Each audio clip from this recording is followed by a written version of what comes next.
Right, a couple of tools we're going to use for doing our metalwork on the car. Obviously an electric drill, die grinder. We've got a very small cut-off wheel, like a Dremel type thing here, and the discs that go with it. They're quite easy to break, quite fragile, but we need to use those as well. Angle grinder with a few different attachments. We've got the stainless Y wheel, grinding discs. Now these are cut-off discs. Now these are, you're better off buying a 10-pack of these. They're only about $12 or so, and they go through millimetre sheet stock, like a hot knife through butter. That's a stripping disc for paint, centre punches, small clamps, measuring aids, tape measure, ruler, hacksaw blade. Got some vice grips there, also very handy. Set of pliers, a couple of different types of drill type Y wheels. Dollies of different types. I've got a couple more of these, I can't find them. You can also use, sections like that as a dolly if you want. Scraper obviously. Different types of files, flat busted file, small files, triangulated files, reptile files, scribers, screwdrivers, hammers. There's a few metalworking hammers open included. And also, a bit of sheet stock, millimetre thick, which is what the car's had. A bit of PPE, earmuffs. You can use safety goggles. I use glasses, and these are no good for those. So these actually fit inside the normal, these type of goggles here. So they're quite good. And I've also, because I'm lucky and I work in a place where they've got a bender and a guillotine, a fold and a guillotine, I've managed to cut bits of stock, for things like boot channel, along underneath the back window. And of course, not to forget breathing apparatus. Now, when you're stripping paint off cars, quite often the old paint has lead in it. You don't want to inhale it. You can use a dust mask. I prefer these. It's a particle mask. It's good for spray painting, but it'll keep you also a lot safer in terms of respiratory protection. So I'm going to make a patch for here now, and what I'm going to need to do is drill out these spot welds up here. I'm a bit worried because this hole here is up against where there's a seam for the turret, so I don't think that's been brazed. If that's been brazed, you can't sort of MIG weld up against it, so I'd be inclined to cut down here and just fill that in by using a bit of brass behind there and just welding over it. But I just want to see what that is. I'm a little bit worried about it. But anyway, I'm going to run a tape line down here so I can see exactly where to cut. That's got, that's a bit of activity there too, so I'll run it to there. I'm just going to scrape all this off just to make sure. Drill out these spot welds, and then I can start cutting. Before we can cut anything though, we've got to undo this hinge, and these hinges are on torsion bars and secured at the opposite end. You've got to watch, there's quite a bit of stress on that. I've already taken this one off, and I've just got that lying here. That's that spring there. So there's a bit of energy there, so I've got to be careful. Right, pry that out a little bit.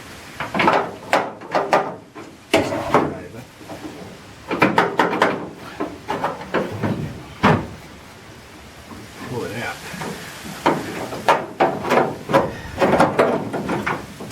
It's one by one, so I'll let it down. Pop that out.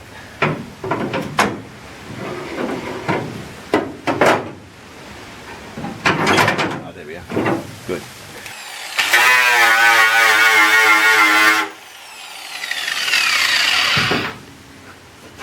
That's not brazed. That's a good thing. One thing I forgot to mention before is masking tape. I want to use masking tape.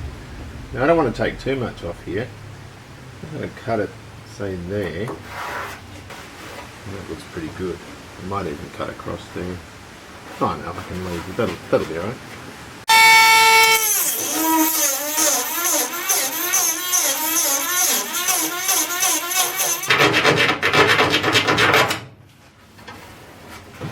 I've actually decided against cutting that out. I think that looks sound. It's still a good thickness.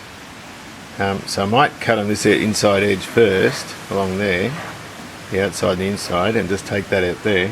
Where it comes down here, I have to replace that. So I'll start from there. I'll make it in two pieces, one corner bit for the bottom and one for here.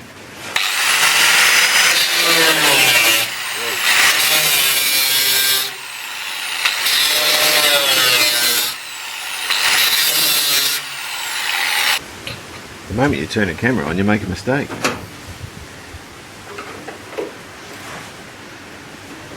Oh, still a bit hot.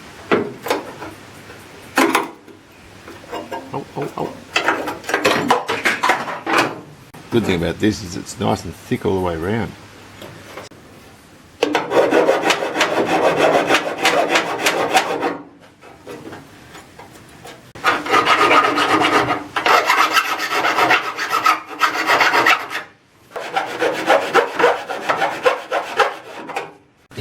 So we fire this up nice and straight. We've got a nice hole to start with. I'm just using an offcut that I had left over from another job. So 97 and 96.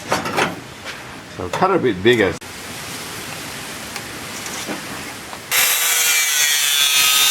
Always have a dustpan and brush on handy so you can get rid of any of this because it'll stick in your feet.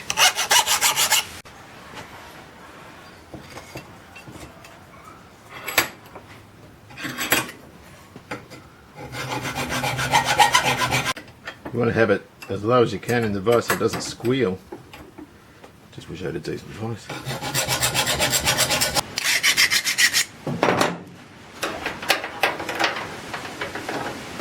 Oh, that's it. Just want it to sit there for me. That's it. Look at that.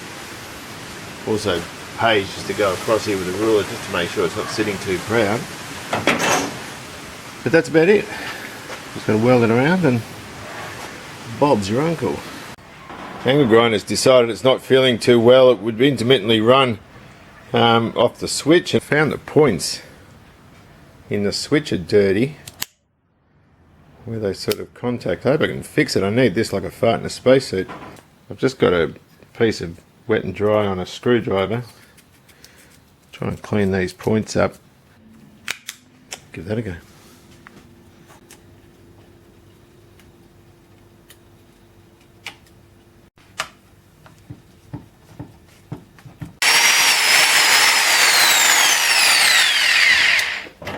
Now get back to work.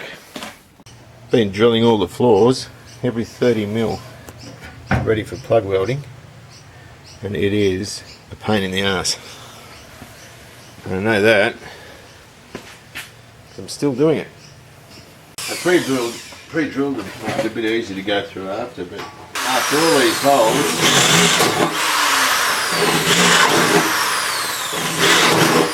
sort of pain in the neck. Deburring can be a bit of a pain because you can get a file across here but you can't sort of get it into some of these irregular shapes. I'm just going to use a countersink.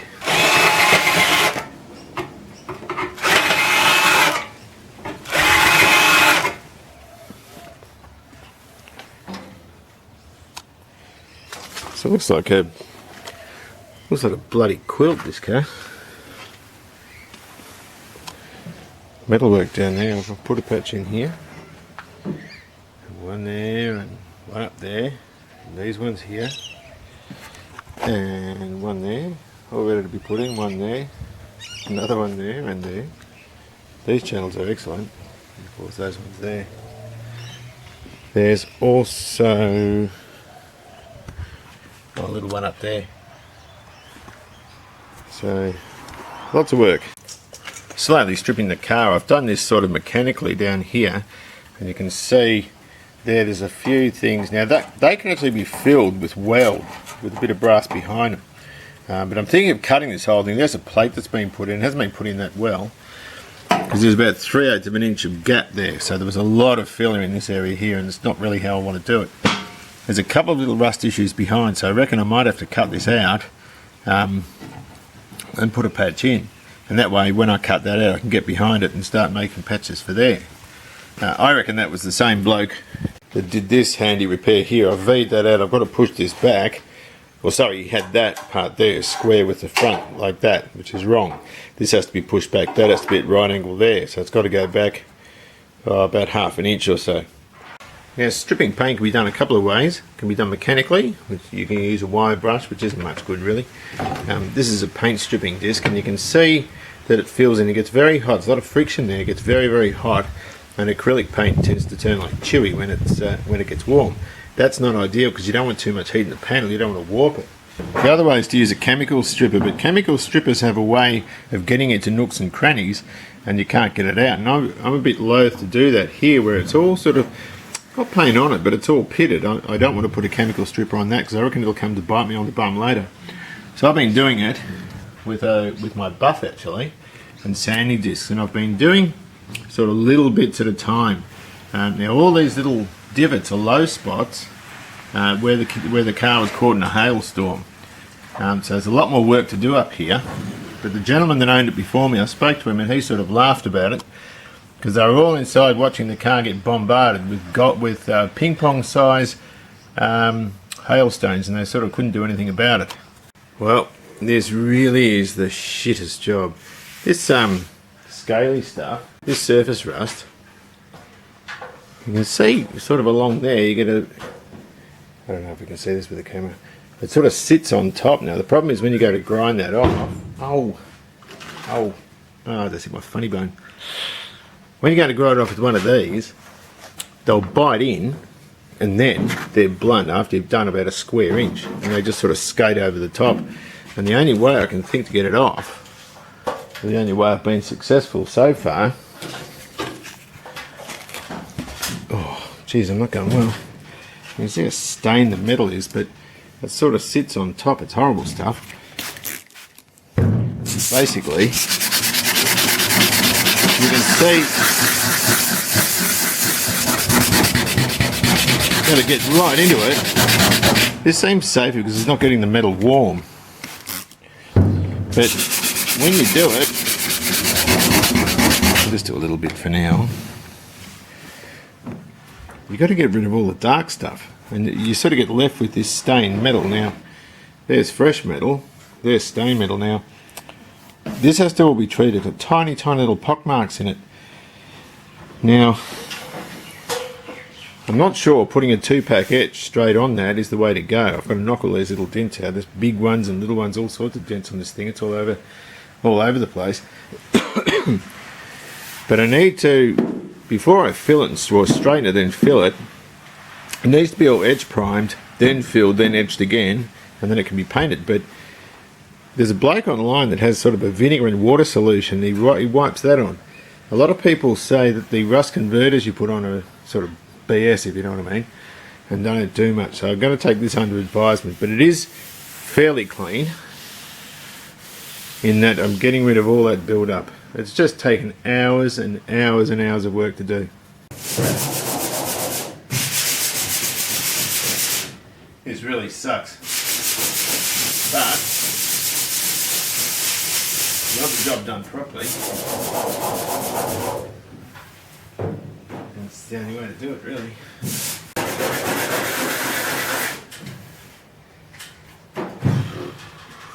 Check this out for a mess. This was all solid up here. I've taken it out because there's a bit of rust and just, I think it's the surface, I'm not sure. It's a little bit daggy there. Might have to have this all welded up and then sort of put a patch in for behind. I don't know though, I think it's still fairly solid, but the amount of parts I've had to make, there's a skin that goes under here and that can be welded down here and down there and around here and all the rest of it. Then I've got this bit that goes on. That sits nice and flush, like that. Then I've got this piece here, which is quite a complicated one. It sort of gets to sit over there. It gets plug welded into the original seam there. I've cut that back there and also onto there, and that's a continuation of the lip that the windscreen seal goes on. And then lastly, I had to cut all this out here and make up a new piece. I've had a couple of attempts at it. That one didn't fit very well. And that sort of goes over there like that. And that way that can be welded around here, and where I've slotted it can be fixed up and welded and along here. But that's quite a complicated bit, that bit. But it was all filled up with brazing material. It was a real mess. So it looked alright to start with when I first put the window out, but it's absolutely knackered. But once that's done, it'll be as good as new. It's pretty warm out here. I found 68 dents in the roof. 68. 68. 68. Check this out. I've sort of cleaned up all up here. Try and get up. That is a lot of dents. I don't even know how I'm going to do this. It's taken the better part of 12 hours to get the roof this clean. But I can feel all the heat coming down from the roof. And I'll show you why. Because it's 44 degrees in here. I reckon it's going to get warmer. In fact, one day I forgot to close the garage door and it got up near 50. But today is scheduled for 43 degrees. I don't know what it's going to get to in here, but you cop a tan just off the roof, off the heat. So I don't even mind heat, quite like it. Better than the cold. I've got all the dogs inside, even the rabbits are in the laundry. It's too hot for them as well. I quite often take them out there when I'm doing painting and this sort of stuff, because the last thing they want to do is smell paint. But it is warm day, I tell you what. I might get a paint can and stick a fried egg on it. Oh, that is nuts. That is so warm. And you can see I've hit this panel here with some chemical stripper. This is a really messy way of doing it, but it's also a really effective way in that it'll take the paint off. Now, acrylic paint, if it's put on really thick, tends to turn like chewy. And you get it off like this, but there's that underlying coat there, which is probably baked enamel or something. And so it's going to require a second hit with the chemical stripper. But I'm going to have to do 2 applications of it. This is really messy, and you want to keep it away from joints and panels. So for example, in this area here, you don't want it in there, because once you get it in there, you can't get it out. And of course, then any paint you put on top won't set. It'll just always stay sort of wet and tacky. So you can't go into areas where where there's joints and all that sort of stuff. So I'm just going to get all this off. I'm using gloves. You must use gloves when you use this stuff. It's pretty nasty stuff. But it's the only way to do it. If you've got paint that's crow's footed, you can't do anything with it. You've got to take it all off. But the other advantage with this is it doesn't get the panel hot. So it's much safer really in terms of preventing your panels from buckling, but it's not pleasant stuff really. Now I'm not using breathing apparatus at the moment because I'm taking it off.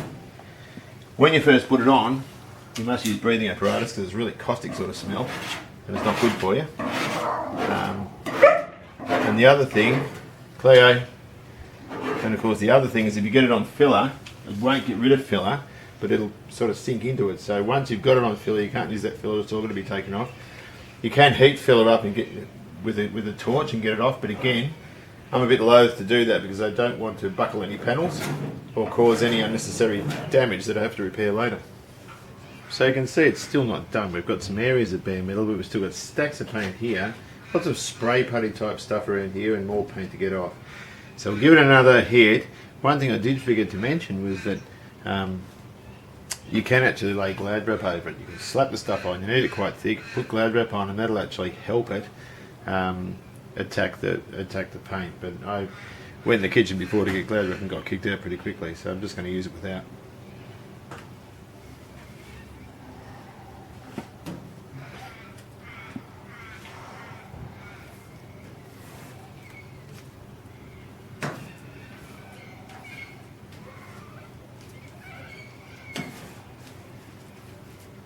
See, it's starting to work here.